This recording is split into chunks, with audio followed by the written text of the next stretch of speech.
So remember how I said in my Night at the Museum review that that was the final straw for Disney Plus sequels to beloved franchises? Yeah, I wasn't lying.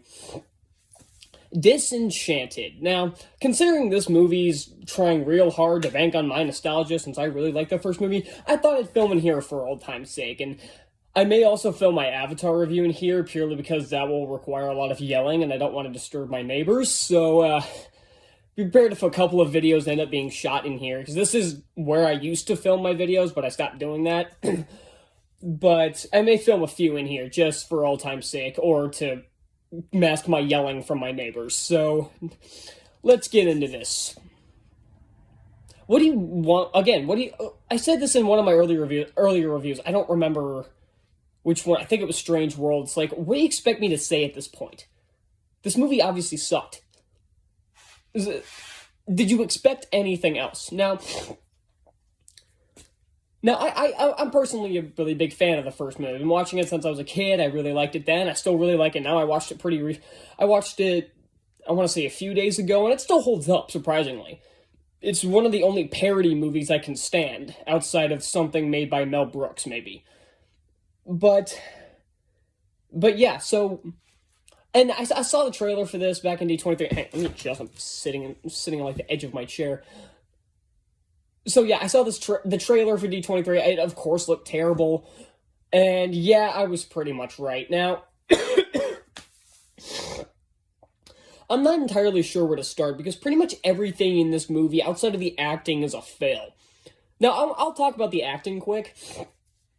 It's something I want to get into first. And something that annoyed me was the songs. Now, the songs in the first movie there's some of them that are that I don't listen to as a male adult because I don't want to, but if you watch the movie, it's still a decent song. All of the songs in the first movie are pretty fun.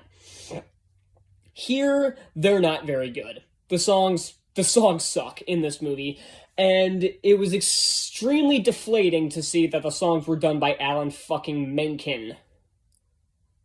No, I'm not kidding. And that's when it kind of occurred to me that the bad songs probably weren't his fault. Like, the story is so stupid that I think this was probably the best he could do. Similar with, like, Pocahontas. I don't like most of the songs. I like a few of the songs in that movie. But most of the songs in that movie are terrible. But I don't really blame Menken for that. I blame the fact that he was writing them for such a shitty movie.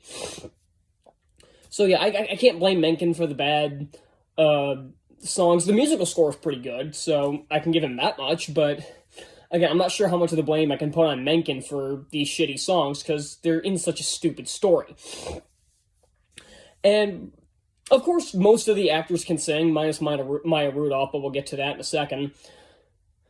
So they still got just as good a pipes as they did back in 2007. Apparently Patrick Dempsey can sing, even though he didn't in the first movie. He's got decent pipes to him. The girl they got to play Morgan, character's annoying as hell. The actress was pretty good, and she can sing for the tiny amount she did.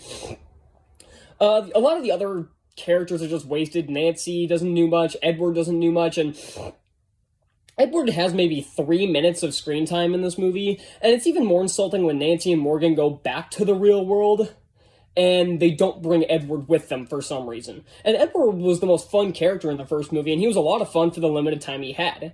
And speaking of which, Robert was a lot of fun after they turned into the fairy tale world. Everybody else became insufferable, even more so. But Robert was already a good character in the movie. But he became a lot of fun when he was running around trying to be, basically being Edward, essentially. It was a lot of fun to watch, and Patrick Dempsey played it so well. But then we get to Maya Rudolph as the villain. Well, a villain. So, first off, Giselle becoming a villain in this, like, I get the thing with the wicked stepmother. It was pretty clever when I heard about it. Hang on, my chair's shifting from underneath me. This is not a very stable chair. Giselle becoming a wicked stepmother and basically becoming the villain of the movie is a clever idea. Like, of course, she's the stepmother, so they caught on to the fact, it's like, oh, most of these stories have a wicked stepmother. That's a clever idea, but they keep shoving it in your face. Like, they say that she's becoming the wicked stepmother, like, every 5 minutes, and it's annoying. It's like, yes, we get what you're going with here. It was clever when it was subtle. But, yeah. There's some other characters that show up, like they throw in some random love interest for Morgan, because of course they do. The actor's not bad, but the character's bland and does fuck all in the story. You could have cut him and not missed much. But furthermore, I skipped any scene that involved Morgan's high school because I knew they were going to be bad and I wasn't going to miss much, and turns out I was kind of right.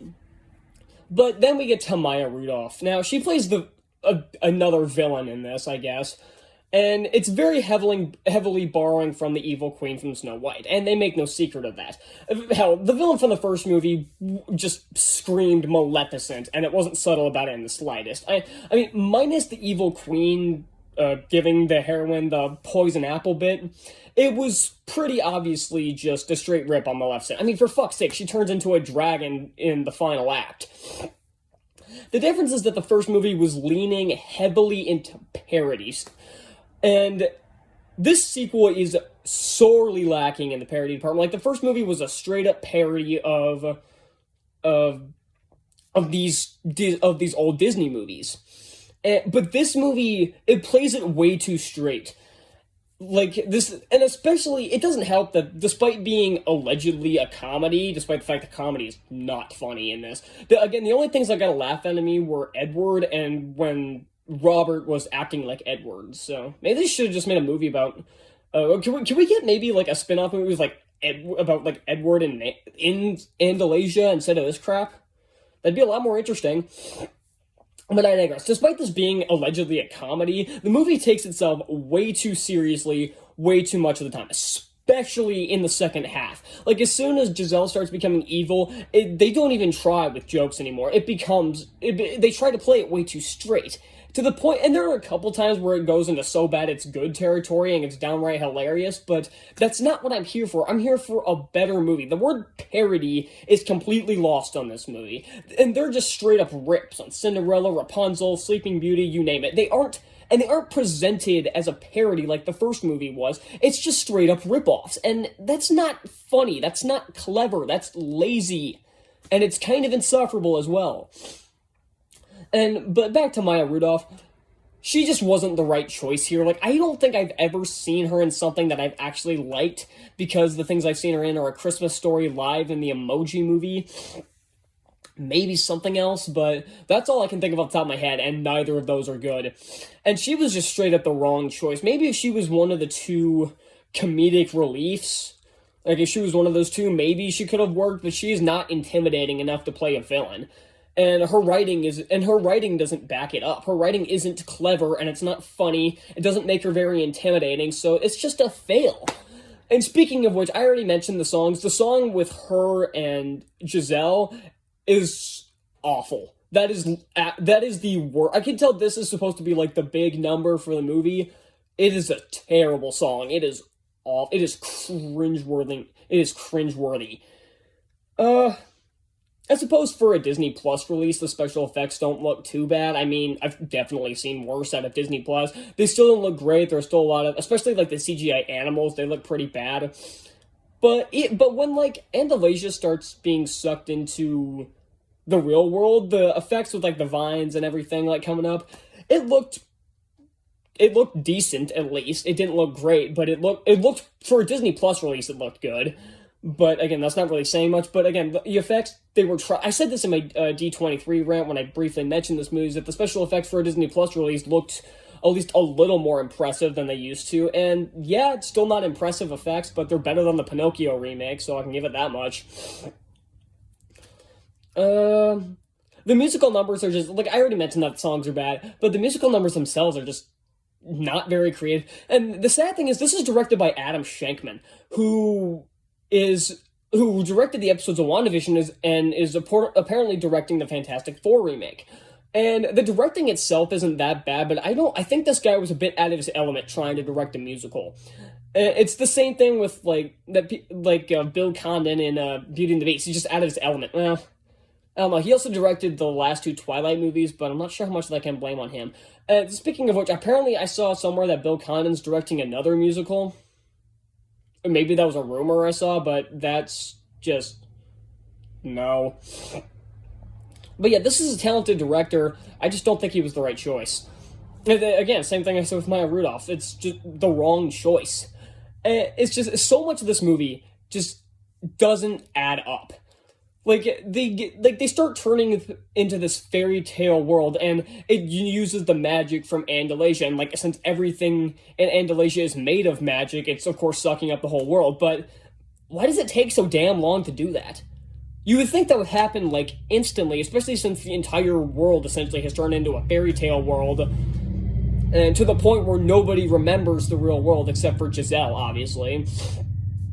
But it should have just happened like that, considering this. Maybe if this world was like slowly turning into a fairy tale, like maybe this one village is what started, and then it started spreading through the entire world, and that's what's causing Andalasia to be essentially destroyed, like being sucked into their world. But it's like the entire world, it happens like that, but Andalasia is still being sucked into the portal.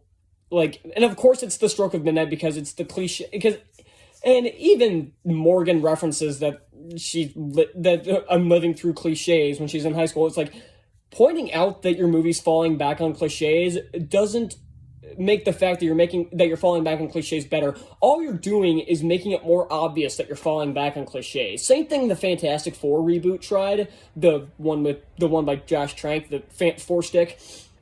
They kept having the characters make fun of the fact that this guy's spouting cliches, but all it's doing is making it more obvious that you're falling back on cliches. It's not clever, it's just annoying, and I want you to shut up. So, that's pretty much all I got for Disenchanted. This movie sucked. But if you liked the first movie, don't watch it. If you didn't like the first movie, definitely don't. Actually, I say that if you didn't like the first movie, don't watch it. If you did like the first movie, definitely don't watch it.